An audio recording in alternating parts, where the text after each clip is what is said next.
நம்ம முதல்ல பார்க்க போகிறது ஆர் ரவிக்குமார் டைரக்ஷன் வந்து இன்டர்நெட்னால. இந்த படத்தோட கதையை பொறுத்த வரைக்கும் 2 ஃப்ரெண்ட்ஸ் இருப்பாங்க. அவங்களுக்கு எந்த லட்சியமே இருக்காது. அவங்க கையில் அந்த காலத்தை கடந்து போகக்கூடிய ஒரு மிஷின் கிடச்சா எப்படியெல்லாம் அவங்க வாழ்க்கை மாறுதுன்னு தான் மொத்த கதையும். காலத்தை கடந்து போய் காண போன பொருள்லாம் கண்டுபிடிக்கிற மாதிரி கதை இருக்கும். இவங்க காலத்தை கடந்து ட்ராவல் பண்ணும்போது தெரியாமல் ஒரு சில தப்பு பண்ணிடுவாங்க. அதனால இவங்க லைஃப்பில் என்னென்ன சேஞ்சஸ் ஏற்பட்டுச்சு, அதுக்கு நடுவில் அந்த வில்லன் வந்து எப்படியெல்லாம் அவங்களுக்கு குடைச்சல் கொடுத்தாருன்னு தான் மொத்த கதையாகவே இருக்கும்.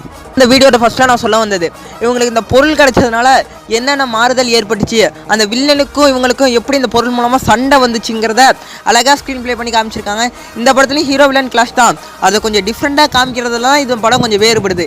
இதுதான் தமிழ் சினிமாவின் புது முயற்சி அப்படின்னு கூட சொல்லலாம். ஹீரோ வில்லன் கிளாஷுக்கு இது ஒரு புது முயற்சி படம் அப்படின்னு கூட எடுத்துக்கலாம். அடுத்த பார்க்க போகிறது கேவி ஆனந்த் டைரக்ஷனில் வந்து மாற்றன்.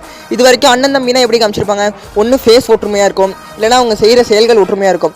அதை வச்சு தான் அண்ணன் தம்பி நம்ம ஐடென்டிஃபை பண்ணுவோம். ஆனால் இந்த படத்தில் அவங்க பிறக்கும் போதே 2 பேரும் ஒன்றா ஒட்டி